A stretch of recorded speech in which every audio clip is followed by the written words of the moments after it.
बस कर्म तुम्हारा कल होगा, बस कर्म तुम्हारा कल होगा, और कर्म अगर सच्चा है तो कर्म कहां निष्फल होगा।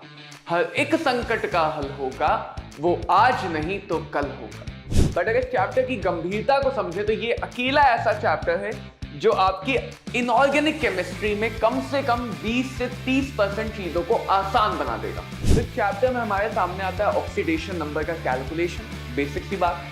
फिर आता है कि रेडॉक्स रिएक्शन क्या होते हैं, रिडक्शन क्या होता है, ऑक्सीडेशन क्या होता है, रिड्यूसिंग एजेंट, ऑक्सीडाइजिंग एजेंट क्या होता है। कि हमेशा तो भाई हम आयोनाइज या स्ट्रक्चर बना नहीं पाएंगे, तो उसके लिए कुछ रूल्स है, उनको समझो। और नॉन मेटल्स के अंदर ज्यादातर टेंडेंसी रहती है निगेटिव में जाने की, तो कभी भी मेटल नॉन मेटल हो, हमेशा नॉन मेटल को उसकी निगेटिव स्टेट में रखो और मेटल को उसकी पॉजिटिव स्टेट में। तो ऑक्सीडेशन नंबर बच्चों निकालने में कमांड होनी चाहिए। ऑक्सीडेशन नंबर निकालना अगर नहीं आ रहा है तो इनऑर्गेनिक में फंसोगे, फिजिकल केमिस्ट्री में फंसोगे, इलेक्ट्रोकेमिस्ट्री जैसे चैप्टर में फंसोगे, बहुत सारी जगह फंस जाओगे। बस ध्यान क्या रखना है कि एन फैक्टर कैसे निकालें। What is n factor? Topic हमारा सिंपल है, लेकिन अगर नीट ने बार बार इस टॉपिक को पूछा है तो क्यों ना हम इस पर कमांड रखें, क्यों हम आसानी से आते हुए 4 मार्क्स को छोड़ दें। अगर मैं सिर्फ आसान क्वेश्चन भी सॉल्व कर लूं ना केमिस्ट्री में, 120-130 मार्क्स गारंटी। स्ट्रक्चर बताना है ट्राइब्रोमो ऑक्टा ऑक्साइड का। अरे यार स्ट्रक्चर तो याद नहीं है, अब कैसे करेंगे? ये मॉलिक्यूल तो कभी सुना नहीं एनसीईआरटी में, बस 4 एनसीईआरटी की बुक में एक पेज पे छोटा सा डायग्राम बना है, उससे तो याद होगा नहीं, बच्चे ने देखा नहीं। बस कर्म तुम्हारा कल होगा, बस कर्म तुम्हारा कल होगा, और कर्म अगर सच्चा है तो कर्म कहां निष्फल होगा। हर एक संकट का हल होगा, वो आज नहीं तो कल होगा। क्या हाल चाल है प्यारे बच्चों, मैं कमल शर्मा स्वागत करता हूं एक बार फिर से एक और धमाकेदार लेक्चर में, हमारी सीरीज में एनसीईआरटी सारांश। तो यहां पे हम आप सबकी नीट की जर्नी को कंफर्टेबल बनाने के लिए एनसीईआरटी के समरी या एनसीईआरटी का एक सारांश प्रस्तुत कर रहे हैं आपके सामने, और उसी में आज एक दूसरा चैप्टर लेके आए हैं जिसका नाम है रेडॉक्स रिएक्शन। कहने को तो बच्चों ये चैप्टर बहुत छोटा सा, बहुत ही कम बातों से या कम टॉपिक से जुड़ा हुआ चैप्टर है, बट अगर इस चैप्टर की गंभीरता को समझे तो ये अकेला ऐसा चैप्टर है जो आपकी इनऑर्गेनिक केमिस्ट्री में कम से कम 20 से 30% चीजों को आसान बना देगा। ऐसा नहीं कि इसके बाद इनऑर्गेनिक में हमें कम चीजें याद रखनी पड़ेंगी, लेकिन कम से कम 20 से 30% रटने वाली चीजों को ये बहुत ज्यादा समझने वाला आसान बना देगा। तो बहुत इंपॉर्टेंट चैप्टर है। फिजिकल केमिस्ट्री में तो इसकी इंपॉर्टेंस है ही, बहुत सारे मोल कैलकुलेशन, बहुत सारे क्वांटिटी कैलकुलेशन में इसकी अपनी इंपॉर्टेंस है, बट उससे कहीं ज्यादा इसकी इंपॉर्टेंस है इनऑर्गेनिक केमिस्ट्री में। तो जब हम इनऑर्गेनिक की शुरुआत करेंगे तब आप देखोगे कैसे हम ऑक्सीडेशन नंबर से बहुत सारे फैक्ट, बहुत सारी बातों को समझ के याद रखने की कोशिश करेंगे। तो इस चैप्टर की अगर मैं बात करूं तो इस चैप्टर में हमारे सामने आता है ऑक्सीडेशन नंबर का कैलकुलेशन, बेसिक सी बात। फिर आता है कि रेडॉक्स रिएक्शन क्या होते हैं, रिडक्शन क्या होता है, ऑक्सीडेशन क्या होता है, रिड्यूसिंग एजेंट, ऑक्सीडाइजिंग एजेंट क्या होता है। और 1000 बार पढ़ने के बाद भी कहीं ना कहीं कुछ बच्चे इसमें कंफ्यूज रहते हैं। क्यों रहते हैं? क्योंकि हर बार हम डायरेक्ट पे जाना चाहते हैं, हम उस चीज का सीक्वेंस या थॉट प्रोसेस नहीं बनाते, तो वो बनाने की कोशिश करेंगे। देन बहुत इंपॉर्टेंट लॉ ऑफ इक्विवेलेंस आता है, एन फैक्टर कैलकुलेशन आता है, जिससे इलेक्ट्रोकेमिस्ट्री जुड़ी। तो मतलब ये अकेला चैप्टर पता नहीं कितने चैप्टरों के रास्ते खोल देगा। बहुत ज्यादा इंपॉर्टेंट चैप्टर, मैं बार बार कह रहा हूं, बहुत इंपॉर्टेंट चैप्टर। तो सबसे पहले बच्चों समझते हैं कि ऑक्सीडेशन नंबर क्या होती है। ऑक्सीडेशन नंबर का मतलब है कि सिंपल वर्ड में बोलूं तो चार्ज। ऑक्सीडेशन नंबर चार्ज है, जैसे लुईस थ्योरी में हम बोलते हैं फॉर्मल चार्ज।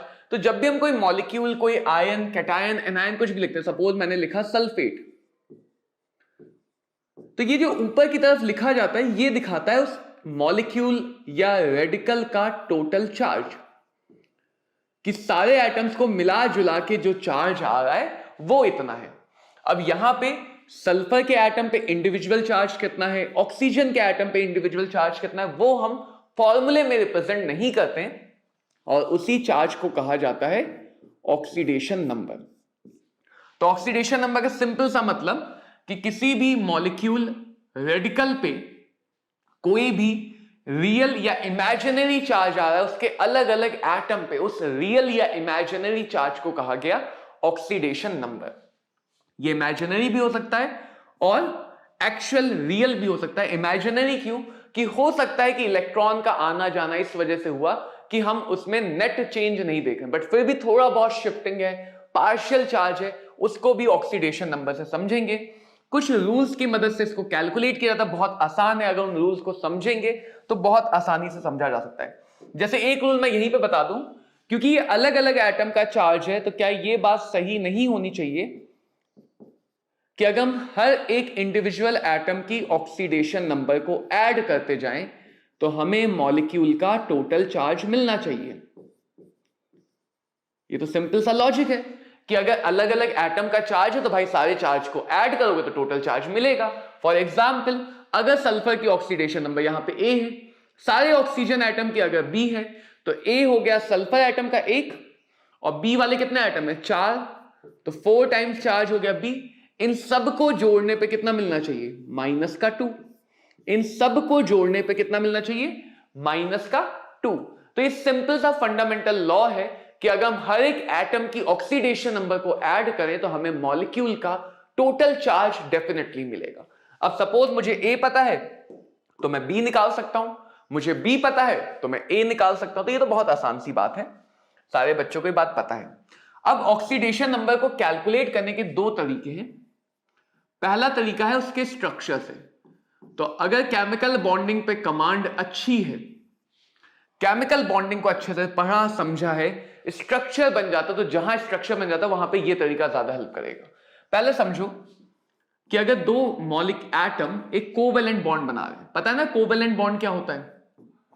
ऐसा बॉन्ड जो इलेक्ट्रॉन्स की शेयरिंग से बनता है। And suppose electronegativity of B is more than electronegativity of A, तो ऑल्दो यहां पे शेयरिंग हुई लेकिन वो इक्वल शेयरिंग नहीं होगी, क्योंकि एक एटम ज्यादा लालची है, एक एटम के अंदर ज्यादा फोर्स ऑफ अट्रैक्शन है, जिस वजह से वो इलेक्ट्रॉन पेयर को थोड़ा बहुत अपनी तरफ शिफ्ट कर लेगा और इस शिफ्टिंग की वजह से आ जाता है partial negative partial positive charge. Similarly यहां पे B दो एटम से जुड़ा हुआ है तो वो दोनों तरफ से थोड़ा बहुत लालच दिखाएगा, दोनों तरफ की वजह से उस पर आएगा पार्शियल नेगेटिव चार्ज। अब क्या ये ऑब्वियस है कि ये वाला पार्शियल नेगेटिव ज्यादा मैग्नीट्यूड का होगा इस वाले पार्शियल नेगेटिव से? क्योंकि यहां पे B एक ही A एटम का शोषण कर पा रहा है, वहां पे B दो A एटम को शोषण करके इलेक्ट्रॉन खींच रहा है, तो डेफिनेटली अगर कोई एटम जितने ज्यादा बॉन्ड के इलेक्ट्रॉन अपनी तरफ खींचेगा उतना ज्यादा मैग्नीट्यूड आएगा नेगेटिव चार्ज का, और ऐसे ही जितना वो अपने से दूर भेजेगा उतना ज्यादा मैग्नीट्यूड आएगा पॉजिटिव चार्ज का। तो सिर्फ पार्शियल दिखा के हम कंपेयर नहीं कर पाते।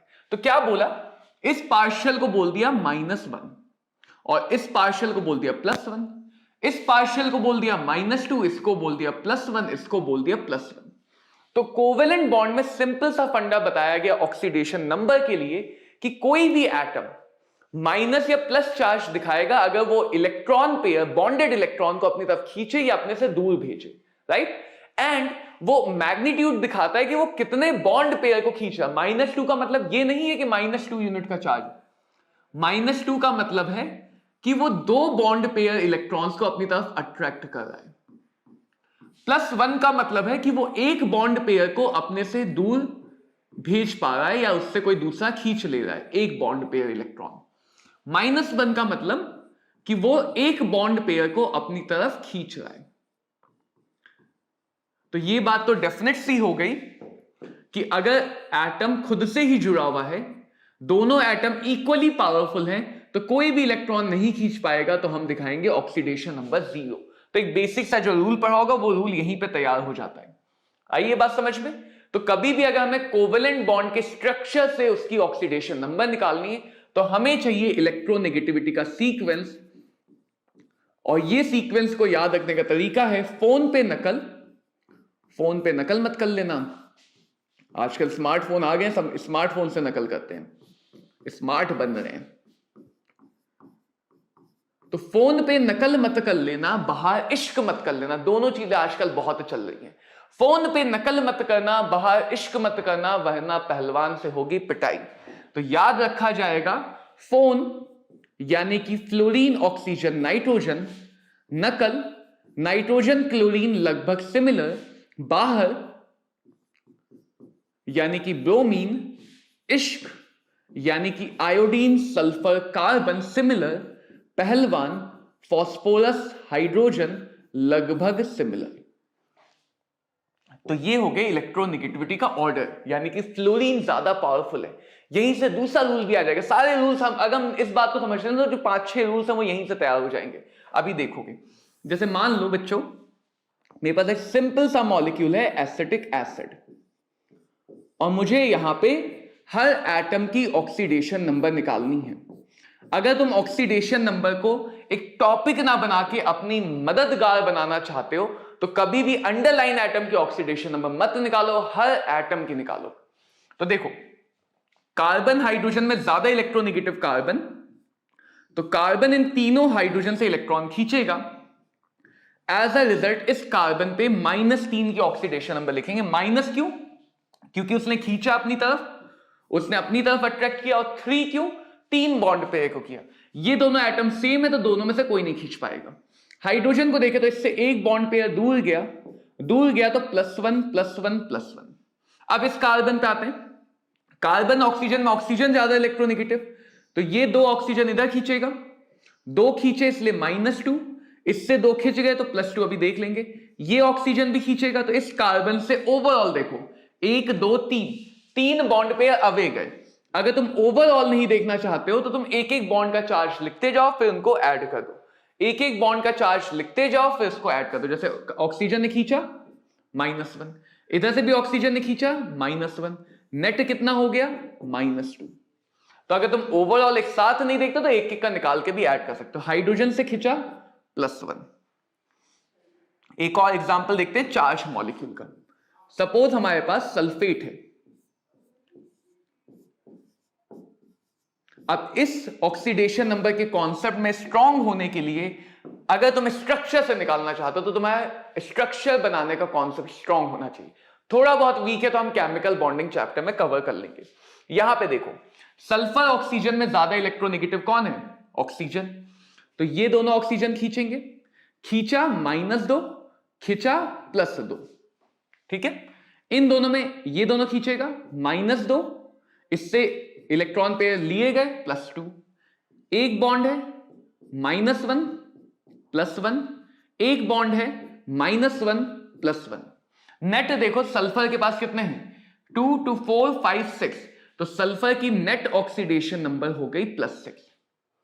अगर तुम इस ऑक्सीजन की net oxidation number find out करना चाहते हो तो -1 आया कोवेलेंट बॉन्ड की वजह से और -1 आयोनिक बॉन्ड की वजह से भी है, तो नेट ऑक्सीडेशन नंबर बच्चों कितनी हो गई? -2। नेट ऑक्सीडेशन नंबर हो गई -2। तो कोवेलेंट बॉन्ड में अगर स्ट्रक्चर बना पाते तो हम डायरेक्टली किसी भी एटम की ऑक्सीडेशन नंबर निकाल सकते हैं। अब समझते हैं आयोनिक बॉन्ड में। आयोनिक बॉन्ड का मतलब जहां पे ऑलरेडी आयंस होते हैं। तो आयोनिक बॉन्ड का फंडा बहुत सिंपल सा है, बहुत ज्यादा सिंपल, क्योंकि आयोनिक बॉन्ड तो बनता ही आयन से। जैसे suppose we have sodium oxide, तो इसको सिंपली आयोनाइज कर लो, ये देगा 2 सोडियम आयन पॉजिटिव और 1 ऑक्साइड आयन नेगेटिव। और जिस एटम पे जितना चार्ज आया वही चार्ज बन गई उसकी ऑक्सीडेशन नंबर। तो आयोनिक बॉन्ड में तो आयंस होते ही हैं, एटम आयन होते हैं, मेटल नॉन मेटल इलेक्ट्रॉन की शिफ्टिंग होती है, और इस वजह से आयोनिक बॉन्ड में हम डायरेक्टली किसी भी इंडिविजुअल एटम का चार्ज बता सकते हैं। जैसे सपोज Na3PO4 है, मेटल नॉन मेटल के बीच का बॉन्ड आयोनिक, यहां से टूटेगा तो ये टूट के देगा 3 सोडियम के आयन और 1 फॉस्फेट आयन। अब देखो फॉस्फेट में फॉस्फोरस ऑक्सीजन नॉन मेटल इनके बीच का बॉन्ड कोवेलेंट होगा, यानी इनके लिए तो हम कोवेलेंट बॉन्ड का स्ट्रक्चर बना के वैसे निकाल सकते हैं। बट सोडियम पे सीधे सीधे दिख रहा है, सोडियम की ऑक्सीडेशन नंबर कितनी होगी? +1। सोडियम की ऑक्सीडेशन नंबर कितनी होगी? +1। तो आयोनिक बॉन्ड में सिंपल सा फंडा काम करेगा कि हम आयोनिक बॉन्ड को आयोनाइज कर देंगे और जो भी आयोनाइज करके हमें मिलेगा वही चार्ज उसकी ऑक्सीडेशन नंबर होगा। अब कुछ बच्चे आयोनाइज नहीं कर पाते, उनके लिए यहां पे आंखें खोलने का समय। आयोनाइज करने का सिंपल तरीका, जो भी A की स्टोशियोमेट्री है वो B के ऊपर चार्ज है, जो भी B की स्टोशियोमेट्री है वो A का चार्ज है। X ये भी दिखा रहा है कि A के इतने एटम है, Y ये भी दिखा रहा है कि B के इतने एटम है। तो जो भी नंबर नीचे लिखा है वो दो जगह जाता है, साथ वाले का चार्ज और अपने वाले के नंबर ऑफ एटम। साथ वाले का चार्ज, अपने वाले का नंबर ऑफ एटम। ऐसे B के नीचे Y, तो B के नंबर ऑफ एटम और A का चार्ज। तो आयोनिक बॉन्ड को बच्चों जब भी आयोनाइज करोगे नीचे के नंबर को ही वापस से क्रॉस कर देना, जैसे 9th में हम समझते थे कि उनको कैसे ऐड करके बॉन्ड बनाते हैं। अब बाय डिफॉल्ट पहले वाले को कैटायन माना जाता है, बाद वाले को एनायन माना जाता है। फॉर एग्जाम्पल सपोज तुम्हारे पास है Al2O3, तो इसका आयोनाइजेशन होगा ट्वाइस ऑफ एल्यूमिनियम। एल्यूमिनियम की वैलेंसी 3 होगी, ऑक्सीजन की स्टोशियोमेट्री, एंड 3 ऑक्सीजन, ऑक्सीजन की वैलेंसी 2 होगी। बाय डिफॉल्ट जो पहले है वो कैटायन, जो बाद में है वो एनायन। तो एल्यूमिनियम की ऑक्सीडेशन नंबर और ऑक्सीजन दोनों की ऑक्सीडेशन नंबर आ गई। अगर सपोज ऐसा है 1:1, तो 1:1 में बच्चों थोड़ा सा पंगा होता है, क्योंकि 1:1 तब आता है जब इक्वल हो, दोनों की वैलेंसी इक्वल है, सेम हो, +1 हो, ऐसा जरूरी नहीं है। किसी एक की पता होगी तो तुम दूसरे की बता सकते हो। 1:1 में ऐसा नहीं कि हमेशा 1:1, अगर दोनों की वैलेंसी 2:2 है तो भी कट के 1 बचेगा, 3:3 है तो भी कट के 1 बचेगा। तो कभी भी अगर दोनों के नीचे 1 लिखा है, दोनों के नीचे 1 लिखा है, तो वहां पे क्रॉस नहीं करते हैं, वहां पे इतना पता है कि दोनों के ऊपर सेम चार्ज होगा। अब किसी एक का पता होगा तभी दूसरे का बता पाओगे। तो आयोनिक बॉन्ड में हम सीधे आयोनाइज करके चार्ज निकाल सकते हैं, ऑक्सीडेशन नंबर निकाल सकते हैं। अब आती है काम की बात कि हमेशा तो भाई हम आयोनाइज या स्ट्रक्चर बना नहीं पाएंगे, तो उसके लिए कुछ रूल्स है, उनको समझो। सबसे पहला, ऑक्सीडेशन नंबर की रेंज निकालनी है। इन रूल्स को रटना नहीं बच्चों, इन रूल्स को समझना है। समझ लिए तो काम बन गया। हमें क्या करना है, हमें ऑक्सीडेशन नंबर की रेंज निकालनी है, और उस रेंज को निकालने के लिए ऑक्सीडेशन नंबर का मतलब समझना है। ऑक्सीडेशन नंबर मतलब एटम का चार्ज। अब कोई भी एटम चार्ज लाता है इलेक्ट्रॉन को गेन या लॉस करके, तो ऑक्सीडेशन नंबर जितने भी बैलेंस इलेक्ट्रॉन हैं -8 से लेके जितने भी बैलेंस इलेक्ट्रॉन है वहां तक जा सकती है। फॉर एग्जाम्पल अगर मैं बात करूं सल्फर की, which is an element of group 16, sulphur के पास 6 वैलेंस इलेक्ट्रॉन है।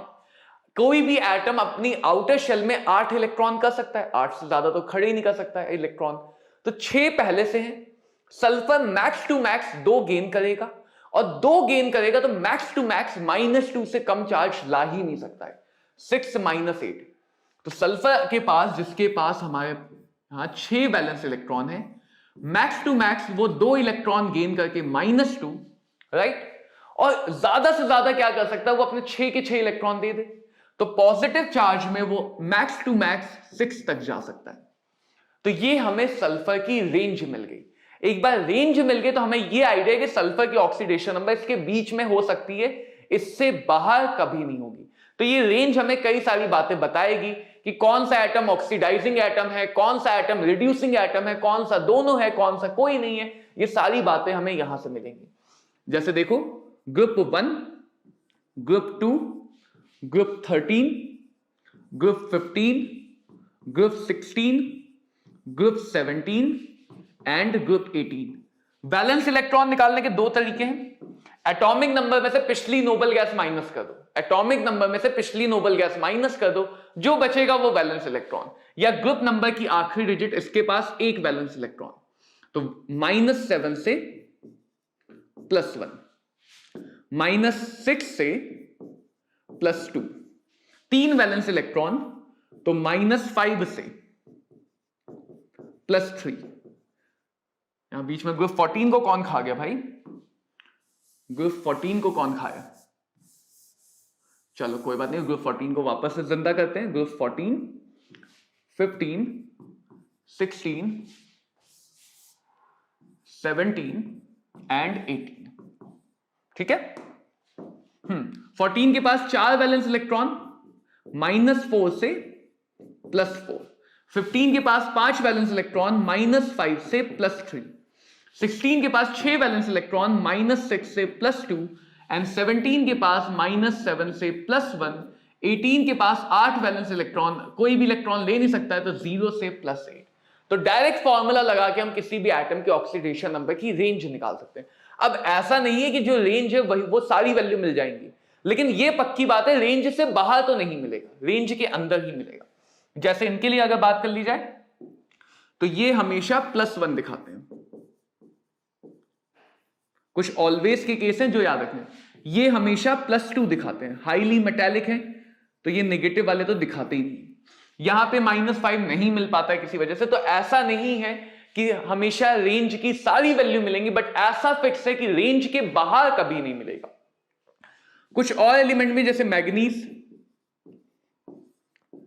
एटॉमिक नंबर 25, तो सीधे सीधे तुम बता सकते हो मैग्नीज मेटल है, नोबल गैस 18, माइनस कर दो 7 वैलेंस इलेक्ट्रॉन, तो मैग्नीज की ऑक्सीडेशन नंबर 7 से ज्यादा नहीं हो सकती है। क्रोमियम 24, नोबल गैस 18 माइनस कर दो, क्रोमियम की ऑक्सीडेशन नंबर 6 से ज्यादा नहीं हो सकती है। ऐसे जब हम डी एंड एफ ब्लॉक पढ़ेंगे तो और इन d and f block elements की ऑक्सीडेशन नंबर समझेंगे, बट एटलीस्ट हमें रेंज का एक आइडिया होगा तो चीजों को आसानी से सॉल्व कर पाओगे। अगर आगे बात की जाए, सबसे पहला रूल कि जितने भी अल्कली मेटल हैं, जो अभी बोल रहा था, देखो सोचना, रूल को सोचोगे, लीना की रब से फरियाद, रूल को सोचोगे तो रूल्स आसानी से याद रहेंगे। जितने भी अल्कलाइन अर्थ मेटल हैं, बेटा मांगे, कार, स्कूटर, बाप, राजी, जितने भी ग्रुप 13 में सारे तो नहीं, लेकिन हां एल्यूमिनियम, और ग्रुप 17 में सारे नहीं, फ्लोरीन। देखो रूल में ये समझो कि जो मेटल हैं वो बहुत वीक माने जाते हैं, वो सज्जन इंसान है, कोई भी आके उन्हें थप्पड़ लगा के उनसे ले जाता है खींच के चीजें। तो मेटल के अंदर ज्यादातर टेंडेंसी रहती है पॉजिटिव में जाने की, और नॉन मेटल्स के अंदर ज्यादातर टेंडेंसी रहती है निगेटिव में जाने की। तो कभी भी मेटल नॉन मेटल हो, हमेशा नॉन मेटल को उसकी निगेटिव स्टेट में रखो और मेटल को उसकी पॉजिटिव स्टेट में रखो। अब ये दुनिया के सबसे अच्छे मेटल है अल्कली मेटल्स, तो इस वजह से ये हमेशा अपने कंपाउंड्स में, अपने किसी भी कंपाउंड्स में ये हमेशा +1 की ऑक्सीडेशन नंबर दिखाते हैं।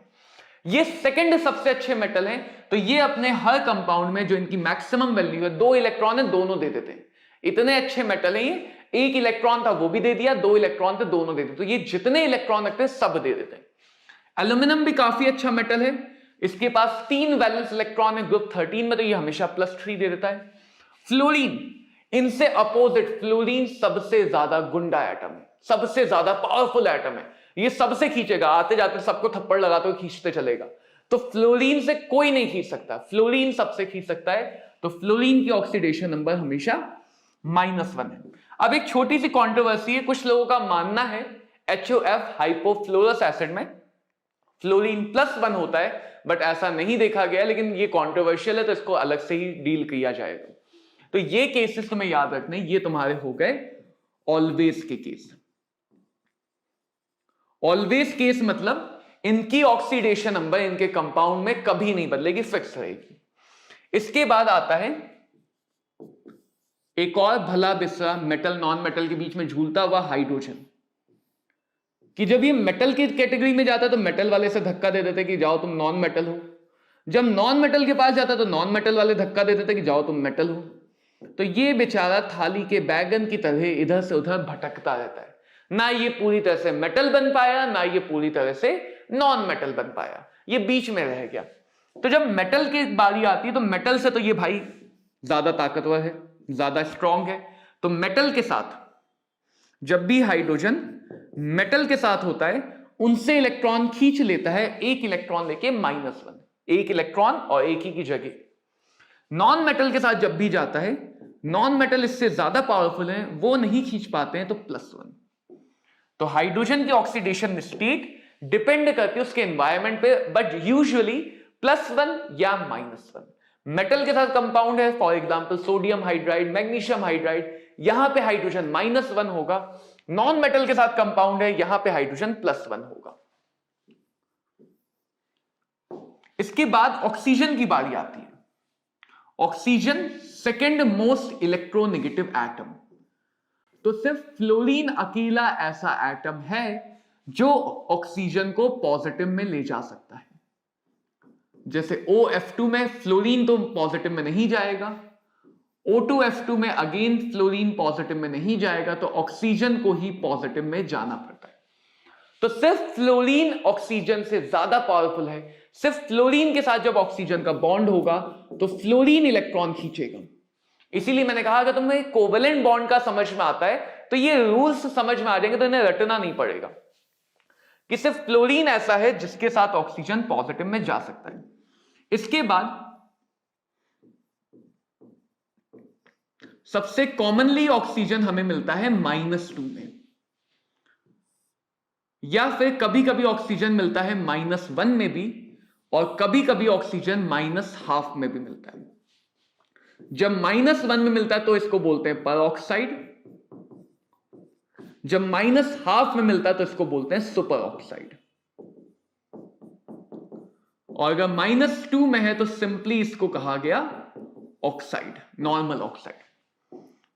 तो ऑक्सीजन के लिए हम कॉमनली हमेशा -2 मानेंगे। This is your atomic ion, but these two are molecular ion. यानी ऑक्सीजन का मॉलिक्यूल भी आयन बनाता है और ऑक्सीजन का एटम भी आयन बनाता है। अब मॉलिक्यूल में 2 एटम होते हैं, तो परऑक्साइड जब भी रहेगा अकेला ऑक्सीजन नहीं रहेगा, 2 रहेंगे, एक पे -1, 2 पे -2। परऑक्साइड जब भी रहेगा 2 ऑक्सीजन एटम का ग्रुप रहेगा, यह बात ध्यान रखना। सुपर ऑक्साइड भी मॉलिक्यूलर आयन है, यानी अकेला एटम आयन नहीं बनाएगा, 2 एटम आयन बनाएंगे और दोनों पे -12, तो 2 पे मिला के -1 का चार्ज। तो ये बात ध्यान रखना, ऑक्सीडेशन नंबर तो हम एक एटम की बता रहे हैं, लेकिन उसकी जो मॉलिक्यूलर फॉर्म है वो अलग है। एटॉमिक मतलब सिंगल एटम का ही आयन है oxide, but peroxide and super oxide molecule oxygen के आयन है। और कहां पे परऑक्साइड सुपर ऑक्साइड, इसको भी देखने का बहुत आसान तरीका है। समझेंगे कि कैसे पता चलता है कहां पे परऑक्साइड है, कहां पे सुपर ऑक्साइड है। इसके बाद अगर रूल नंबर 7 की बात करें तो यह भी बहुत ऑब्वियस सा रूल है कि कोई भी एटम अगर अपनी फ्री स्टेट में है तो उसकी ऑक्सीडेशन नंबर 0 होती है। कितनी? 0। सोचो, फ्लोरीन का मॉलिक्यूल, दोनों फ्लोरीन ना ये खींच पाया ना वो खींच पाया। ऑक्सीजन का मॉलिक्यूल, दोनों ऑक्सीजन ना ये खींच पाया ना ये खींच पाया। सोडियम का मॉलिक्यूल, कोई है ही नहीं आसपास खींचने के लिए, कोई बॉन्ड ही नहीं बना, तो फ्री स्टेट में कितना हो जाएगा? 0। तो कोई भी एटम अगर अपनी फ्री या मॉलिक्यूलर स्टेट में है जिसमें उससे कोई भी इलेक्ट्रॉन नहीं खींच रहा है तो डायरेक्टली उसकी ऑक्सीडेशन नंबर 0। और हमने एक रूल पढ़ा था कि अगर मैं हर एक एटम की ऑक्सीडेशन नंबर को ऐड कर दूं तो मुझे मॉलिक्यूल का टोटल चार्ज मिलेगा। क्या मिल जाएगा? Total charge. अब देखो कुछ इंपॉर्टेंट बातें, इधर उधर की छोटी मोटी इंपॉर्टेंट बातें सुनो। पहली इंपॉर्टेंट बात ये कि कभी भी अगर ऑक्सीडेशन नंबर किसी कंपाउंड में, ध्यान रखना किसमें, किसी कंपाउंड में 0 या फ्रैक्शन में आती है तो इसका मतलब यह हुआ कि जिस एटम के लिए 0 या फ्रैक्शनल में आ रही है वो एक से ज्यादा केमिकल फॉर्म या एक से ज्यादा ऑक्सीडेशन नंबर में है। क्योंकि जब भी हम रूल से निकालते हैं तो ये हमेशा एवरेज वैल्यू होती है। जो भी वैल्यू हम रूल को यूज करके निकालेंगे, इक्वेशन बना के निकालेंगे, वो एवरेज वैल्यू है। एवरेज फ्रैक्शन में आने का मतलब अलग अलग वैल्यूज का जब एवरेज लिया गया तो वो होल नंबर नहीं बन पाएगा। दूसरी बात, ऑक्सीजन को हमेशा पहले लेना है -2, और अगर एलिमेंट की ऑक्सीडेशन नंबर उसकी मैक्सिमम वैल्यू से ज्यादा आ गई, उसकी मैक्सिमम वैल्यू से ज्यादा आ गई, इसको बोलते हैं फॉल्सीन oxidation number, oxidation number incorrect आई, तो वो इंडिकेट करता है कि वहां पे परऑक्साइड या सुपर ऑक्साइड प्रेजेंट होगा। यानी सुपर ऑक्साइड है या पर ऑक्साइड है, इस बात को भी हम याद करके नहीं, ऑक्सीडेशन नंबर निकाल के बता सकते हैं। और सुपर ऑक्साइड सिर्फ एस ब्लॉक में मिलते हैं, यानी अगर एस ब्लॉक से बाहर है तो डेफिनेटली पर ऑक्साइड, एस ब्लॉक से बाहर है तो डेफिनेटली पर ऑक्साइड। सिर्फ और सिर्फ एस ब्लॉक में हमें ऑलरेडी एस ब्लॉक वालों की पता है तो हम ऑक्सीजन की निकाल सकते हैं। देखो तीसरा पॉइंट भी बताता हूं पहले, लेकिन इससे पहले कुछ एग्जाम्पल देख लेते हैं इन बातों को समझने के लिए। जैसे देखो CrO5 सबसे कॉमन एग्जाम्पल, यहीं से शुरू करते हैं। इसको माना x, इसको माना -2। इक्वेशन बनाएंगे, x वाला 1, -2 वाले 5, नेट चार्ज नहीं था 0, x बराबर +10। सिर्फ इतना देखना ही काफी है कि क्रोमियम की जो मैक्सिमम वैल्यू है वो +6 हो सकती है। तो 10 मैक्सिमम से ज्यादा है, इसका मतलब जो हमें मॉलिक्यूल दिया गया है वो पर ऑक्साइड है। हमें जो मॉलिक्यूल दिया गया है बच्चे लोग वो कैसा है, पर ऑक्साइड है। दूसरा एग्जांपल देखो KO2, ऑक्सीजन को -2, पोटेशियम को x -4 is equal to 0, x is equal to +4। Potassium के लिए मैक्सिमम पता है, पोटेशियम एल्कली मेटल का है, हमेशा +1 दिखाता है। मैक्सिमम से ज्यादा आया, डेफिनेटली यहां पे पर ऑक्साइड होगा या सुपर ऑक्साइड होगा। डिफरेंस समझो, जो डी ब्लॉक का मेटल था उसके लिए मैंने सीधे सीधे बोल दिया कि पर ऑक्साइड, लेकिन जो एस ब्लॉक का है उसमें मुझे भी डाउट है कि अभी पर ऑक्साइड है या सुपर ऑक्साइड है। तो एस ब्लॉक के अंदर टैकल करने का तरीका थोड़ा सा अलग है, बाकी एस ब्लॉक के बाहर अलग है। अब यहां पे देखो कैसे निकालेंगे, हमें पता है पोटेशियम हमेशा +1 में होता है, तो पोटेशियम को +1 मान लिया, इसको x मान लिया। +1 वाला एक एटम है, x वाले 2 एटम है, नेट चार्ज 0 है, x आ गया -12। ऑक्सीजन के ऑक्सीडेशन नंबर -12, हमें आइडिया लग गया कि ये मॉलिक्यूल कौन सा है, पोटेशियम सुपर ऑक्साइड। तो एस ब्लॉक के अंदर, क्योंकि हमें एस ब्लॉक की पता होगी, तो ऑक्सीजन के ऑक्सीडेशन नंबर से आइडिया लगा लेंगे कि वो पर ऑक्साइड है या फिर सुपर ऑक्साइड है। इधर कैसे किया जाएगा, इधर हमें पता है डेफिनेटली पर ऑक्साइड है, तो हिट एंड ट्रायल।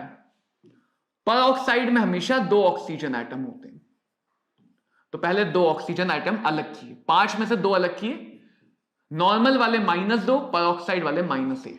दोबारा से निकालते हैं, x 2 वाले 3, -6, 1 वाले 2, -2, 0, x बराबर +8।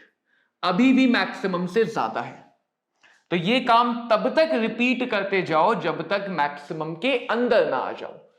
फिर से आगे बढ़े, पर ऑक्साइड के नाम के 2 ऑक्सीजन और अलग कर दिए। हर बार बस इतना ध्यान रखना कि पर ऑक्साइड में 2-2 ऑक्सीजन का ग्रुप रहता है, अकेला ऑक्सीजन पर ऑक्साइड नहीं बना सकता है।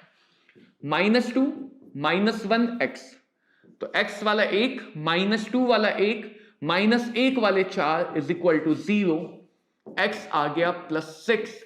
इससे हमें स्ट्रक्चर का भी आइडिया हो जाएगा कि यहां पे अगर देखें तो क्रोमियम के पास एक नॉर्मल ऑक्सीजन है और 2 परऑक्साइड के पेयर हैं। परऑक्साइड हमेशा ऑक्सीजन सिंगल बॉन्ड ऑक्सीजन होता है। तो इनऑर्गेनिक की बहुत सारी बातें यहां से धीरे धीरे मिलने लग गई हैं। तो ऑक्सीडेशन नंबर बच्चों निकालने में कमांड होनी चाहिए। ऑक्सीडेशन नंबर निकालना अगर नहीं आ रहा है तो इनऑर्गेनिक में फंसोगे, फिजिकल केमिस्ट्री में फंसोगे, इलेक्ट्रोकेमिस्ट्री जैसे चैप्टर में फंसोगे, बहुत सारी जगह फंस जाओगे। मतलब कहते हैं ना, एक चैप्टर छोड़ भी दोगे तो कोई फर्क नहीं पड़ेगा। इस एक चैप्टर को छोड़ने का मतलब है केमिस्ट्री में कम से कम 80 से 90 मार्क्स छोड़ देना। कम से कम 80 से 90 मार्क्स लेके आता है ये चैप्टर, खुद की वजह से और अपने सपोर्टिंग चैप्टर की मदद से। तो अगर तुमने रिवीजन कर रहे हो, प्रिपरेशन कर रहे हो, ध्यान रखो कि कुछ चैप्टर हैं जिनकी वेटेज, जिनकी इंपॉर्टेंस ज्यादा है। भले उनसे क्वेश्चन एक ना आए, फिर भी उनकी इंपॉर्टेंस ज्यादा है। रेडॉक्स रिएक्शन वैसा ही चैप्टर है, इससे खुद क्वेश्चन एक भले ना आए, लेकिन इससे कम से कम इसके कॉन्सेप्ट पे बेस कम से कम 10 से 20 क्वेश्चन मिल जाएंगे नीट एग्जाम में। और ये मैं बढ़ा के नहीं बोल रहा हूं। अगली बात आती है बच्चों law of equivalence, which is alternative to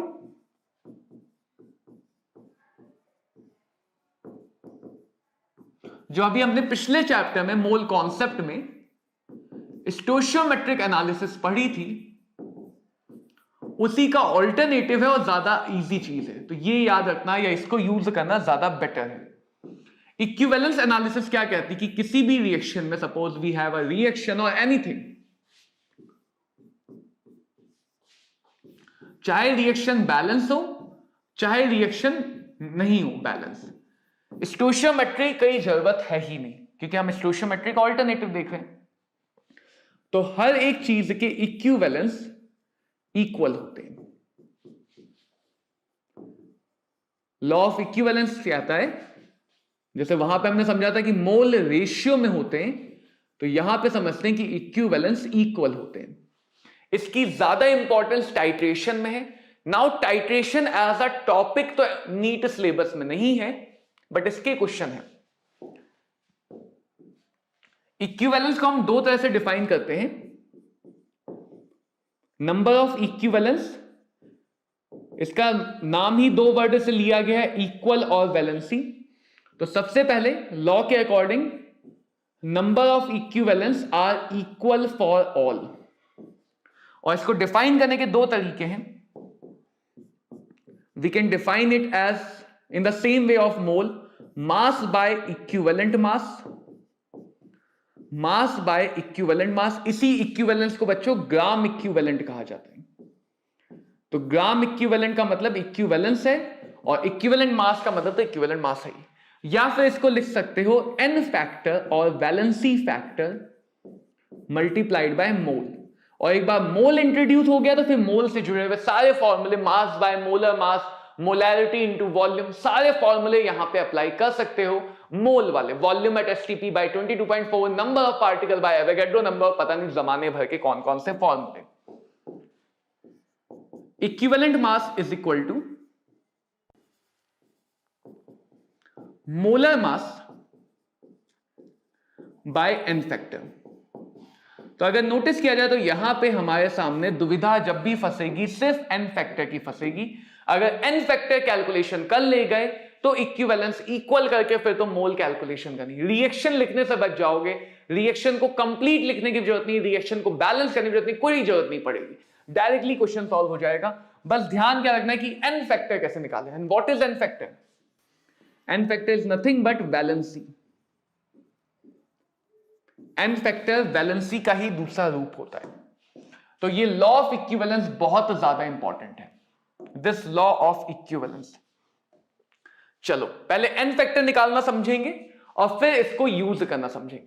so n factor is valency. हम चार कैटेगरी में डिवाइड करते हैं अगर एटम की वैलेंसी निकालनी है। किसकी? एटम की। तो एटम के लिए एन फैक्टर डायरेक्टली उसकी ऑक्सीडेशन नंबर होती है। यानी अगर मैं बोलूं CO2 में find equivalent mass of carbon atom, CO2 में कार्बन एटम का इक्विवेलेंट मास निकालो। तो कार्बन एटम के लिए देखो, ऑक्सीजन -2, कार्बन को X मान लो, इक्वेशन बना लो, कार्बन की ऑक्सीडेशन नंबर आ जाएगी +4। कार्बन का एटॉमिक मास 12 और कार्बन की oxidation number 4। This is the n factor of carbon atom. तो एन फैक्टर या वैलेंसी निकालते समय बच्चों ये ध्यान रखना बहुत जरूरी है कि तुम किसका एन फैक्टर निकालना चाहते हो। कार्बन का +4 या 4 मैग्नीट्यूड देते हैं, ऑक्सीजन का 2, लेकिन CO2 as a whole is something different. अगर तुम्हें CO2 का पूरे का निकालना तो दैट इज समथिंग डिफरेंट। तो molecule and atoms are different. Molecules, atom के बाद मॉलिक्यूल्स का कैसे निकाला जाएगा? तो मॉलिक्यूल्स को बांटा गया है 3 कैटेगरी में, एसिड बेस, सॉल्ट्स और रेडॉक्स रिएजेंट।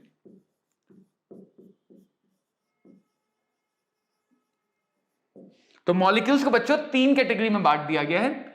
और क्योंकि वैलेंसी है, वैलेंसी हमेशा एक पार्टिकल की बताते हैं, तो मॉलिक्यूल का भी एन फैक्टर एक मॉलिक्यूल पे ही बताएंगे। यानी जो भी बातें होंगी वो पर मॉलिक्यूल होगी, यहां पे जो भी बातें होंगी वो पर एटम होगी। वैलेंसी बच्चों हमेशा एक पार्टिकल, एक सिंगल एटम या एक सिंगल मॉलिक्यूल की बताई जाती है, ग्रुप या कलेक्शन की वैलेंसी नहीं बताते। पूरे एटम को देखो तो उस अकेले एटम को देखो, मॉलिक्यूल को देखो तो उस अकेले मॉलिक्यूल को देखो, उसके आगे के नंबर से कोई लेना देना नहीं, उस अकेले मॉलिक्यूल को देखो। अब वैलेंसी मतलब reason to combine, chemically react करने का रीजन, यही तो है वैलेंसी, कंबाइनिंग पावर। तो एसिड क्यों रिएक्ट करता है? Because of H+। तो कोई भी एसिड जितने H+ दे सकता है एक मॉलिक्यूल से, जितने H+ दे सकता है एक मॉलिक्यूल से, यानी जितनी उसकी बेसिसिटी है वही उसका एन फैक्टर है।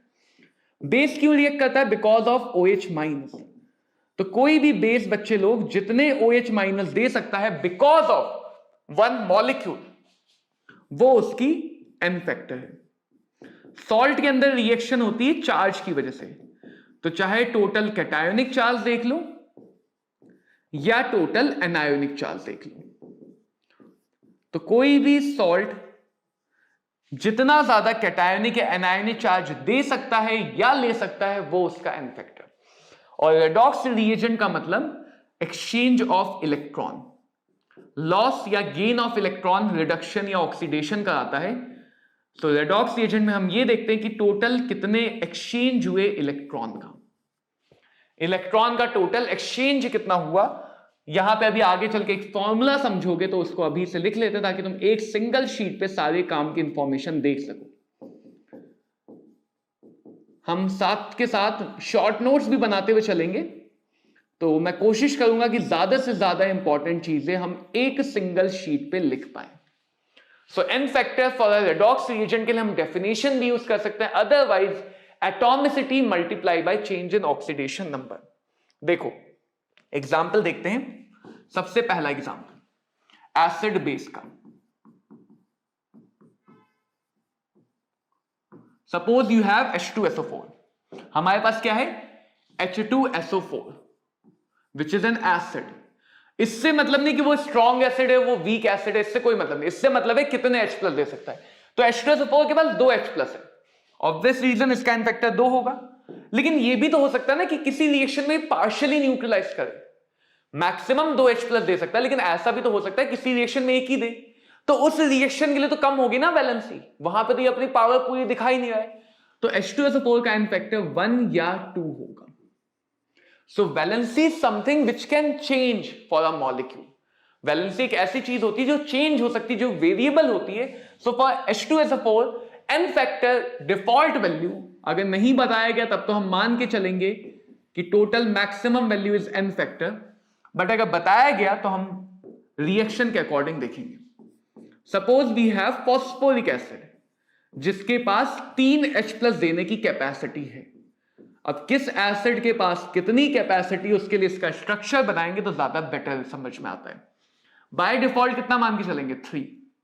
बोरिक एसिड, बोरिक एसिड के पास देखने वालों को तो 3 हाइड्रोजन लगता है, लेकिन साइंस के केमिस्ट्री के स्टूडेंट को पता है राइट कि इसके पास इलेक्ट्रॉन की डेफिशिएंसी है, ये एक भी H+ देता नहीं है, उल्टा पानी से OH- ले लेता है। तो जब ये पानी से OH- लेगा, पानी के पास एक H+ बढ़ जाएगा।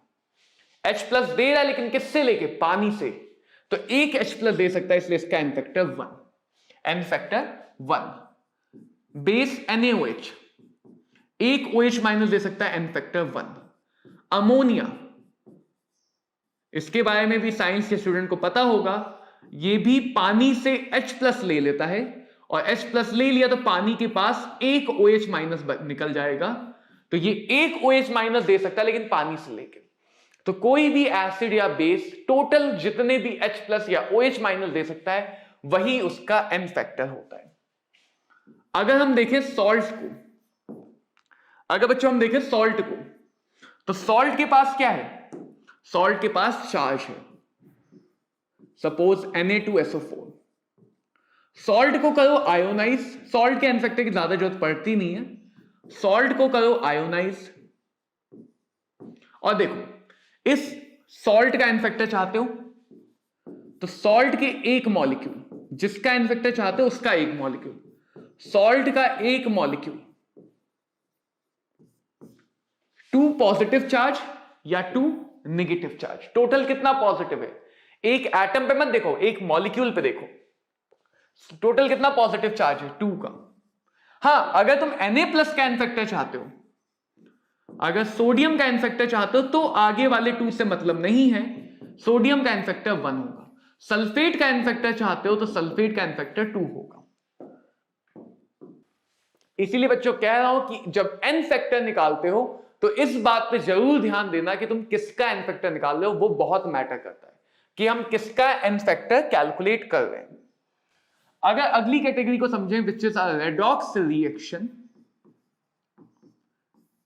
रेडॉक्स रिएक्शन जहां पे ऑक्सीडेशन नंबर का चेंज होता है, तो इसमें कुछ कॉमन एग्जांपल हैं, वो तो याद रखने ही है। फॉर एग्जांपल K2Cr2O7 जो एसिडिक मीडियम में हमेशा कन्वर्ट होता है क्रोमियम+3 में। दूसरा एग्जांपल KMnO4 जो अलग अलग मीडियम में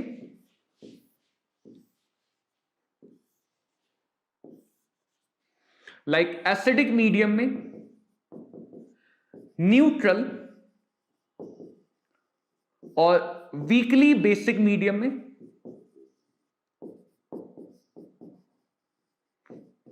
या फिर स्ट्रांगली बेसिक मीडियम में, अलग अलग मीडियम में ये अलग अलग तरह से कन्वर्ट होता है। एसिडिक मीडियम में हमेशा कन्वर्ट होता है कलरलेस Mn+2 में, न्यूट्रल और वीकली बेसिक मीडियम में कन्वर्ट होता है MnO2 में, एंड स्ट्रांगली बेसिक मीडियम में कन्वर्ट होता है पोटेशियम मैग्नेट में K2MnO4। सिर्फ यहां पे ऐसा है जहां पे तुम प्रोडक्ट देख के ही एन फैक्टर बताओगे। पिछले दोनों केस में हमने सिर्फ रिएक्टेंट देख के बता लिया था। +6 + 3 देखो, ऑक्सीडेशन नंबर चार्ज है, तो ऐसे सोचो कि अगर 6 से 3 में गया तो 3 इलेक्ट्रॉन का लेना देना तो किया होगा ना। लॉस गेन वो बात की बात है, लेकिन 3 इलेक्ट्रॉन का लेना देना तो किया ही होगा। और अगर मैं एन फैक्टर K2Cr2O7 का निकाल रहा हूं तो इसके पास 2 क्रोमियम है भेजने के लिए, एक नहीं है। इसके एक मॉलिक्यूल में 2 क्रोमियम है। एक क्रोमियम अगर 3 का कर रहा है तो 2 कितनों का करेगा?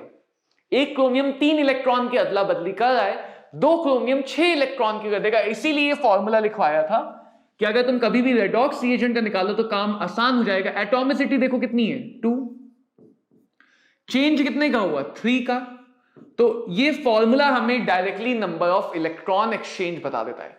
एन फैक्टर रेडॉक्स रिएजेंट के 1 मोल से कितने इलेक्ट्रॉन एक्सचेंज हुए ये इंफॉर्मेशन देता है। KMnO4 में पोटेशियम को +1 ले लो, ऑक्सीजन को -1 ले लो, -2, Mn+7। यहां पे तो सीधे सीधे Mn का चार्ज +2 पता चल रहा है। ऑक्सीजन -2 लोगे तो +4 +6। जब तक ऑक्सीडेशन नंबर मैक्सिमम से अंदर आ रही है, ऑक्सीजन को -2 मान के सही है। पर ऑक्साइड सुपर ऑक्साइड का पंगे में मत फंसो जब तक ऑक्सीडेशन नंबर मैक्सिमम के अंदर आ रही है। पंगा तभी है जब ऑक्सीडेशन नंबर मैक्सिमम से बाहर जाए। एटॉमिसिटी, एटॉमिसिटी देखो कितनी है पहले वाले के लिए, कि इसका निकालने तो इसकी एटॉमिसिटी, जिसका निकालना है उसकी एटॉमिसिटी, इसका निकालते इसकी एटॉमिसिटी, इसका निकालते इसकी एटॉमिसिटी। जिस एटम को चेंज है उसी को देखेंगे, जो एटम चेंज हुआ है वही देखा जाएगा। तो एटॉमिसिटी 1, चेंज 5 का, तो एसिडिक मीडियम में एन फैक्टर 5। न्यूट्रल या फ्रेंडली 7 से 4, एक एटम 3 का चेंज, तो टोटल इलेक्ट्रॉन 3। स्ट्रांगली बेसिक एक एटम 7 - 6, एक का चेंज, एन फैक्टर 1। कितनी बार नीट ने ये चीज डायरेक्टली पूछी है कि कितना इक्विवेलेंट वेट होगा KMnO4 का अलग अलग मीडियम में। एसिडिक मीडियम में मोलर मास बाय 5, न्यूट्रल और वीकली बेसिक मीडियम में molar mass bye 3, and strongly basic medium में मोलर मास बाय 1। तो अलग अलग मीडियम में KMnO4 का कितना इक्विवेलेंट मास होगा, नीट ने बहुत बार डायरेक्टली पूछा है, बहुत बार। हम इजीली किसी भी ऑक्सीडाइजिंग या रिड्यूसिंग एजेंट का एन फैक्टर निकाल सकते हैं। अब ये तुम्हें पता होगा, ऑक्सीडेशन नंबर का घटना is your reduction, oxidation number का बढ़ना इज योर ऑक्सीडेशन। तो क्वेश्चन से पहले ये समझ लेते हैं, एक ऐसी रिएक्शन जहां पे रिडक्शन और ऑक्सीडेशन दोनों हो, ऐसी रिएक्शन को बच्चों कहा जाता है redox reaction, right? Redox reaction. अगर ऑक्सीडेशन नंबर इंक्रीज कर रही है, दैट मीन्स चार्ज बढ़ेगा, और चार्ज तभी बढ़ेगा जब इलेक्ट्रॉन का लॉस होगा. So that process is called as oxidation.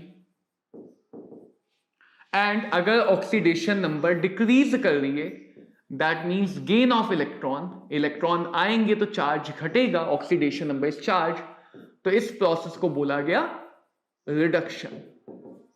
जिसका खुद का ऑक्सीडेशन, उसको कहा गया रिड्यूसिंग एजेंट, क्योंकि साथ वाले का रिडक्शन कराएगा. जिसका खुद का रिडक्शन, उसको कहा गया ऑक्सीडाइजिंग एजेंट, क्योंकि साथ वाले का ऑक्सीडेशन कराएगा. तो कभी भी अगर तुम्हें एजेंट सोचना हो, हमेशा अकॉर्डिंगली सोचना कि ऐसी चीज जो खुद रिड्यूस होती है, उसको कहते हैं ऑक्सीडाइजिंग एजेंट. और ऐसी चीज जो खुद ऑक्सीडाइज होती है, उसको कहते हैं रिड्यूसिंग एजेंट. तो रिड्यूसिंग एजेंट और ऑक्सीडाइजिंग एजेंट जब भी समझोगे, ऑक्सीडेशन रिडक्शन से जोड़ के समझना ज्यादा बेटर है. जैसे क्वेश्चन देखो, इन तीनों रिएक्शन में H3PO4 का इक्विवेलेंट मास पूछा गया. जब भी रिएक्शन दी जाए तो हमेशा रिएक्शन के अकॉर्डिंग सोचो. अगर रिएक्शन को ध्यान से देखें, HOH, कोई ऑक्सीडेशन नंबर का चेंज नहीं, HOH का न्यूट्रलाइजेशन. यहां से यहां गया, एक H दिया, यानी इस केस में N फैक्टर 1 माना जाएगा. मैंने कहा था 3 तक हो सकता है, बट अगर रिएक्शन दिए तो पार्शियल न्यूट्रलाइजेशन भी हो सकता है. यहां पे देखो 3 में से 1 बचे, 2 ही H प्लस दिए, N फैक्टर 2. यहां पे तीनों H दे दिए, N फैक्टर 3. तो यहां पे इक्विवेलेंट मास हो जाएगा molar mass divided by 1, molar mass divided by 2, molar mass divided by 3. So equivalent mass in these 3 reactions will be 98, 49 and 32.67. तो एसिड बेस है तो एसिड बेस के अकॉर्डिंग सोचो, ऑक्सीडेशन रिडक्शन हुआ है तो ऑक्सीडेशन रिडक्शन के अकॉर्डिंग सोचो. देखो क्या कहा गया कि 1 लीटर में इतने ग्राम HNO3 और 1 लीटर में इतना है. तो क्या करना है, चलो बात में सोचेंगे किस वॉल्यूम रेशियो मिलाएं कि हमें एक न्यूट्रल सोल्यूशन मिले. रिएक्शन की बात हो रही है, N फैक्टर 1, दोनों के पास एक एक H है. और अगर रिएक्शन तुम्हें खुद से ना बनानी पड़े तो हमेशा मैक्सिमम N फैक्टर. ये लिखने की जरूरत नहीं है, सिर्फ तुम्हारी समझ के लिए लिख रहा हूं कि इन दोनों में रिएक्शन होगी तो कुछ प्रोडक्ट बना होगा. अगर हम स्टोशियोमेट्री यूज करते तो अभी हम इन रिएक्शन को बैलेंस कर देते, राइट. इसको बैलेंस करते तब आगे बढ़ते अगर मैं स्टोशियोमेट्री पे जाता. लेकिन मेरे पास एक नया हथियार आ गया है, N फैक्टर. चलो, तो मैं कह सकता हूं इक्विवेलेंस HNO3 के और इक्विवेलेंस NaOH के बराबर होंगे, बिल्कुल बराबर होंगे. इक्विवेलेंस का मतलब ही है वैलेंसी के ऊपर वाला फैक्टर जो सबके लिए सेम है, इक्वल है. इसके इक्विवेलेंस को लिख सकता हूं N फैक्टर इंटू इसके मोल. इसके इक्विवेलेंस को लिख सकता हूं N फैक्टर इंटू इसके मोल. अब क्योंकि क्वेश्चन वॉल्यूम ऑफ सॉल्यूशन की बात कर रहा है, तो वॉल्यूम ऑफ सॉल्यूशन के लिए मैं मोल को देखो कैसे लिखूंगा, इसके आगे का काम तुम्हारे हाथ में. ये क्वेश्चन टू क्वेश्चन बदल सकता है. M1V1 और इसका हो गया M2V2. यही वॉल्यूम रेशियो V1 और V2 ही तो हमसे पूछा गया है. क्या यही वॉल्यूम रेशियो नहीं पूछा गया है? M1 निकाल लेते हैं, दिया है इतना, 1 लीटर में इतना है, तो M1 हो गया moles mass divided by molar mass, volume of solution. उस सॉल्यूशन का कितना वॉल्यूम लिया जाएगा हमें जानना है. ऐसे M2 निकाल लेते हैं. M2 कितना है, moles 3.2 divided by molar mass 40. कितने, 1 लीटर में ही है तो वॉल्यूम ऑफ सॉल्यूशन 1 हो गया. इसका कितना वॉल्यूम लिया गया वो V2 हमें जानना है. तो हमें 2 सॉल्यूशन की इंफॉर्मेशन भी उनके कितना कितना वॉल्यूम लेके मिलाया जाए कि वो न्यूट्रल हो जाए, रिएक्शन कर जाए. यहां से हम क्या निकाल लेंगे, यहां से हम क्या सॉल्व कर लेंगे, V1 और V2 का रेशियो जो हमसे क्वेश्चन ने पूछा था. ये मेरे ख्याल से 4 आ जाएगा ना, 18 3 4 54 9 3 27 और ऐसे ये आ जाएगा 8 4 32 8 5 40. तो इनको डिवाइड कर लेना, सॉल्व कर लेना, तुम्हें आंसर मिल जाएगा. 3:8 आता हुआ दिखेगा, वही हमारा आंसर होगा. अगला क्वेश्चन समझे. देखो इतना इतना इतना इतना इतना इतना इतना इतना इतना acid base neutralisation, molarity given है, वॉल्यूम गिवन है, वॉल्यूम पूछी गई है। एन फैक्टर कितना होगा? एक बार बच्चों एन फैक्टर पे कमांड हो गई ना तुम्हारी, तो उसके बाद तुम्हें इतना आसान लगने लगेगा, जो हमने पिछले मोल कॉन्सेप्ट में स्टोइशियोमेट्री सीखी थी, जितने कोई हद नहीं। एन फैक्टर निकल गए, रिएक्शन नहीं दी थी, इसका भी मैक्सिमम इसका भी मैक्सिमम। 2 इक्विवेलेंस इक्वल होंगे तो मोल, मोल को क्या लिख सकते हैं? Molarity into volume. N factor molarity into volume. ये वॉल्यूम एमएल में, तो ये वॉल्यूम भी एमएल में आ जाएगा, ये कट गया, V1 आ जाएगा 225 15 का square, right?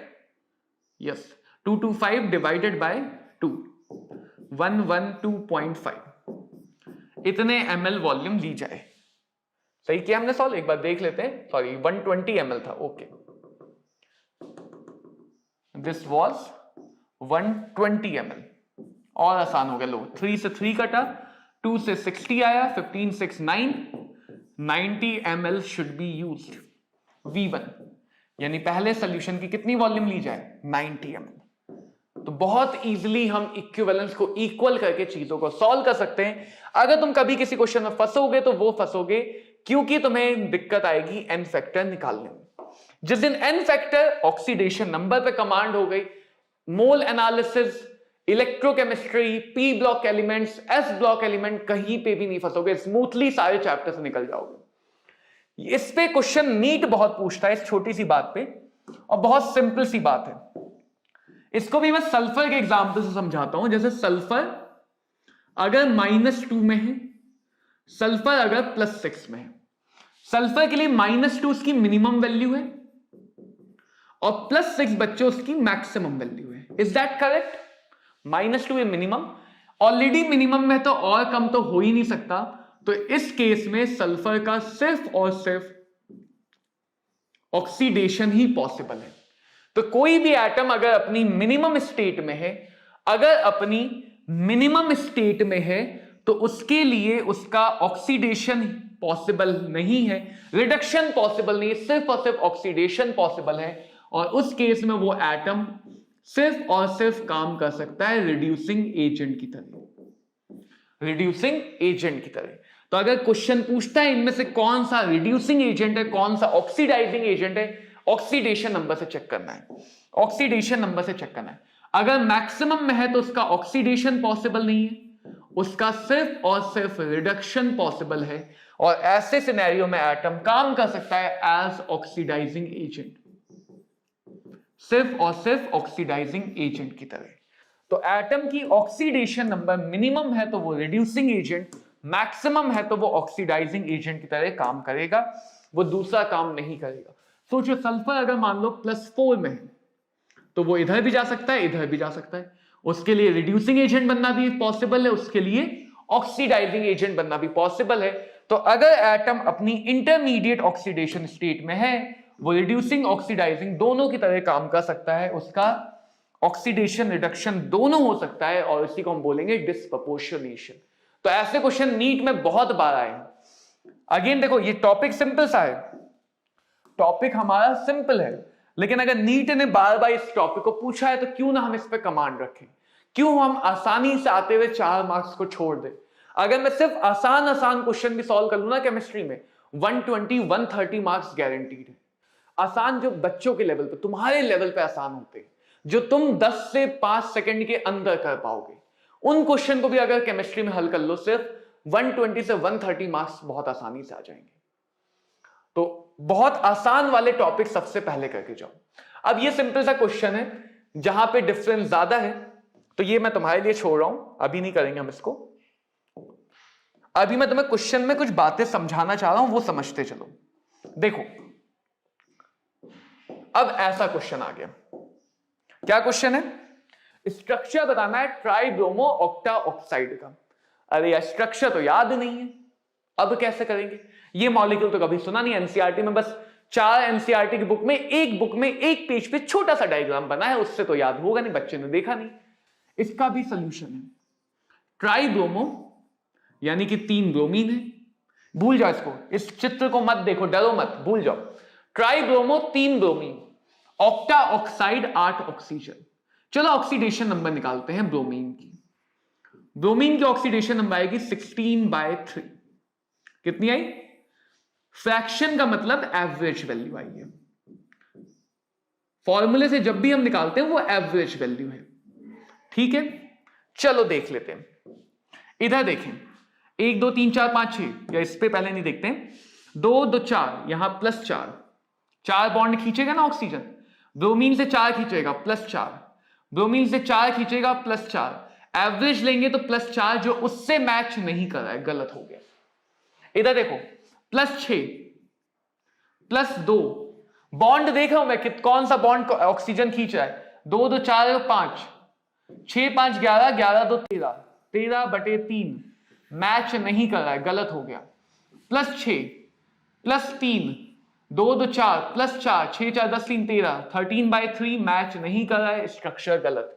+6, 2 oxygen 2 bond +4 +6, 6 6 12 4 16, 16/3 total oxidation number of atom से डिवाइड को मैच कर गया, सही स्ट्रक्चर हो गया।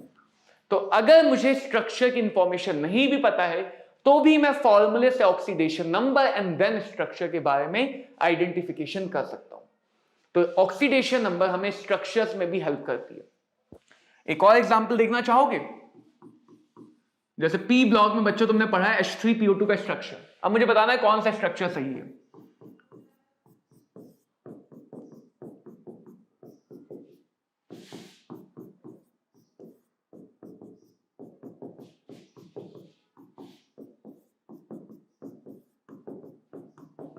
बताओ इन तीनों में से कौन सा स्ट्रक्चर सही है? इन सब में से 2 ऑक्सीजन खींचेंगे तो +4, 3 ऑक्सीजन से ये खींच लेगा, ज्यादा पावरफुल है, -3, कितना आया? +1, ठीक है। इधर आओ, 2 ऑक्सीजन खींचेगा, 2 ऑक्सीजन से ये खींच लेगा -2, और 1 2 3 ऑक्सीजन इससे खींच लेंगे +3 -2, कितना आ गया? +1। इस स्ट्रक्चर को कहने देते हैं, ऐसा नहीं दिया जाएगा ऑप्शन में। इसमें देखो 2 ऑक्सीजन इससे खींचेंगे, एक ये खींचेगा -2, 2 ऑक्सीजन इससे खींचा तो +2, या कोई स्ट्रक्चर ऐसे बनाते हैं OOH HH। हाँ, एक ऑक्सीजन ने खींचा, एक ऑक्सीजन ने खींचा तो प्लस और -1, 2 हाइड्रोजन से इसने खींचा -2, कितना आया? -1। ऑक्सीडेशन नंबर यहां पे देखेंगे +1, जिससे मैच कर गया वही ऑप्शन करेक्ट। और तुम्हें ऑप्शन बना के भी 4 ऐसे दिए जाएंगे कि एक ही से मैच करेगा। तो अगर हम ऑक्सीडेशन नंबर निकाल पाते हैं तो हम 4 ऑप्शन में से फाइंड आउट कर सकते हैं कौन सा स्ट्रक्चर सही है, कौन सा स्ट्रक्चर गलत है। इस टाइप के क्वेश्चन को पूछने में नीट को बहुत मजा आता है, बहुत ज्यादा मजा आता है ऐसे क्वेश्चन पूछने में ऑक्सीडेशन नंबर के।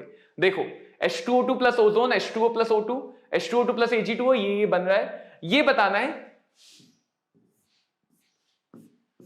कि इन सारी रिएक्शन में हाइड्रोजन परऑक्साइड का क्या रोल है। 2 ऐसे क्वेश्चन को समझना। H2O2 की अगर बात करें तो ये हाइड्रोजन परऑक्साइड है, यहां पे ऑक्सीजन के ऑक्सीडेशन नंबर -1।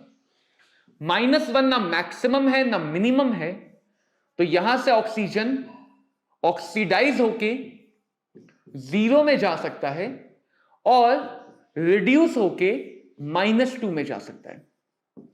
ऑक्सीजन के लिए दोनों चीजें पॉसिबल हैं, ऑक्सीडाइज होना भी और रिड्यूस होना भी, राइट।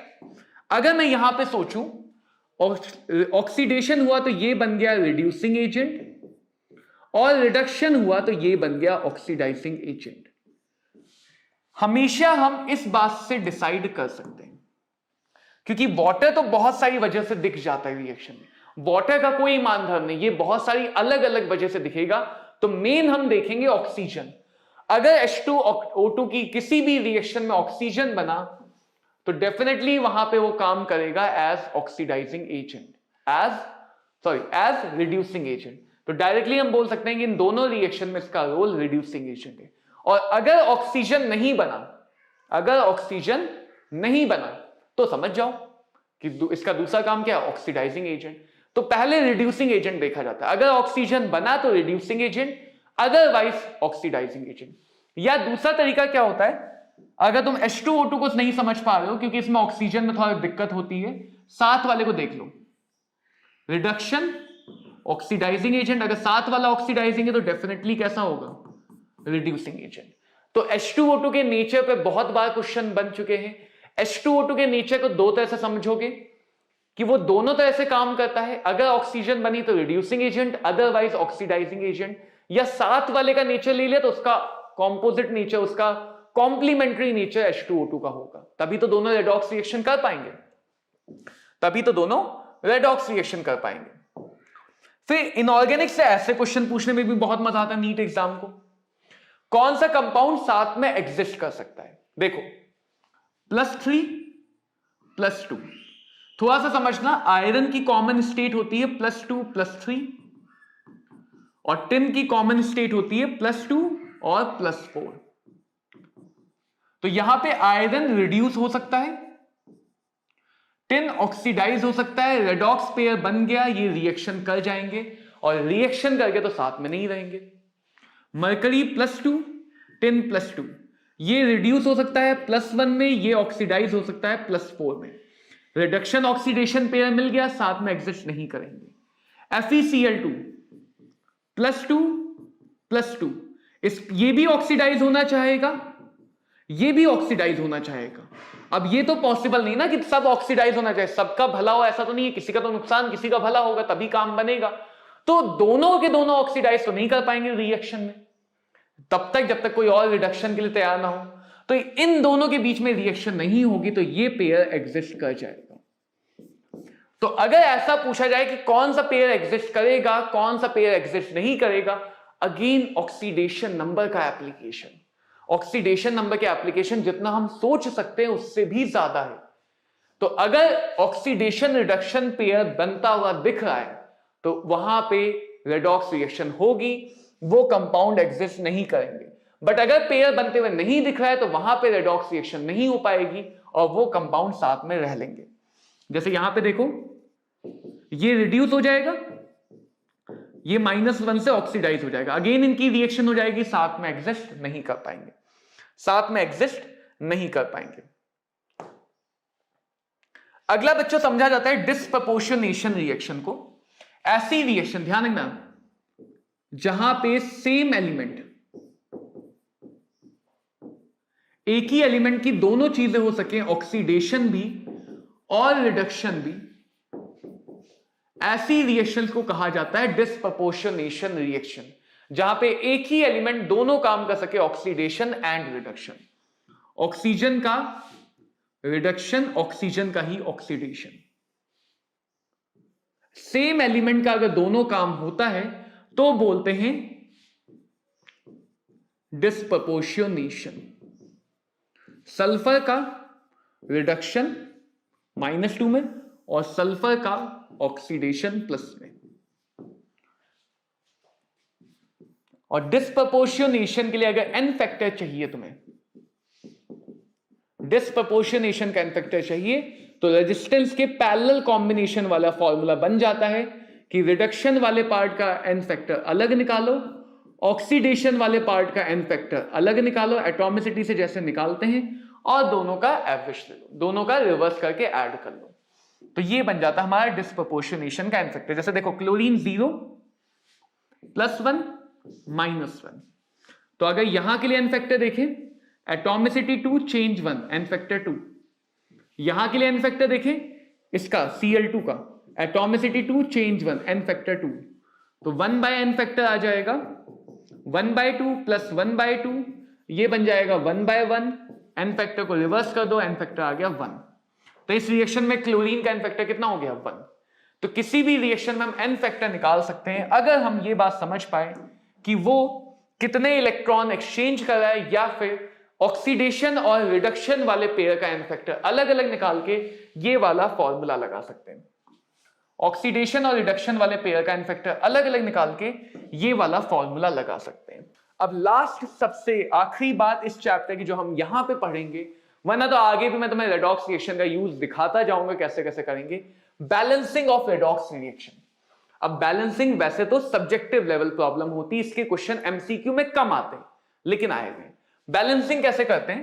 एन फैक्टर बैलेंसी होती है। तो किसी भी रिएक्शन में दो चीजों को पकड़ो और दोनों के एन फैक्टर निकाल लो।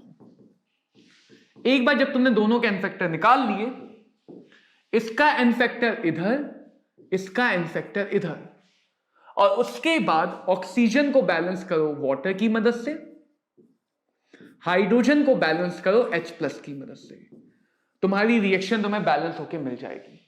अगर मीडियम बेसिक दे दिया गया तो भी यही काम करो, अगर मीडियम बेसिक दिया गया तो भी इतना काम कर लो पहले, और फिर जितने H हैं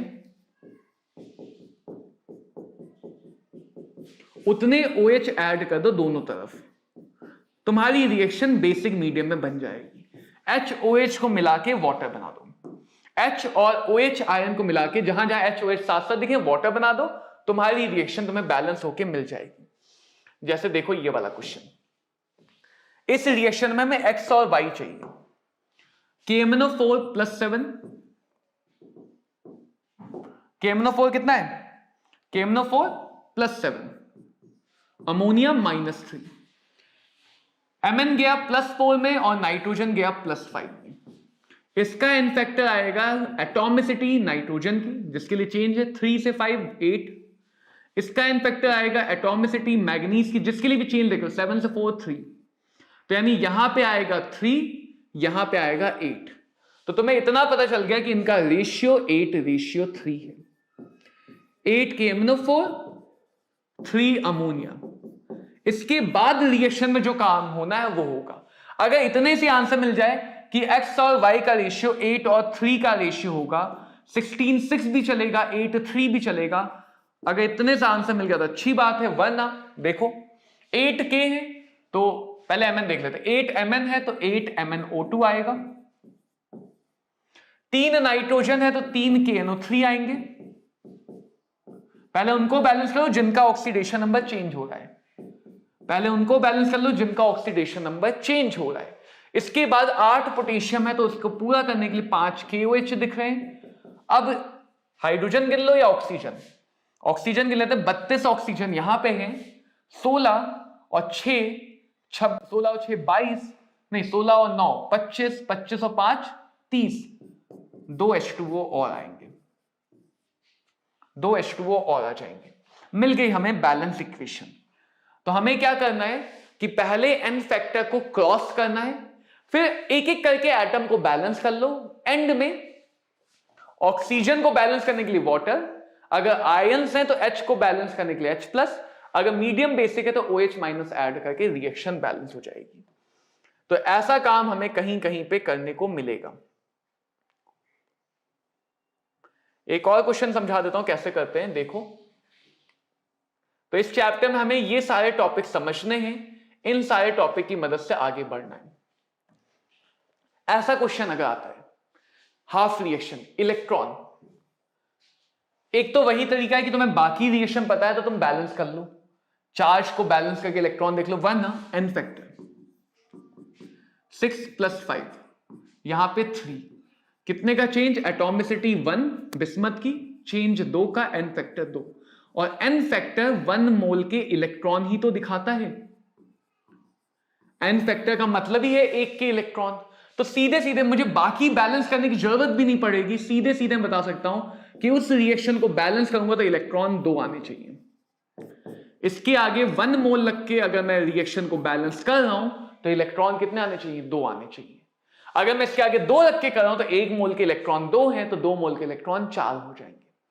एन फैक्टर हमें इलेक्ट्रॉन के बारे में भी बता देता है। एन फैक्टर की बहुत सारे इंपॉर्टेंस है, एन फैक्टर की मदद से हम बहुत सारी बातें निकाल सकते हैं।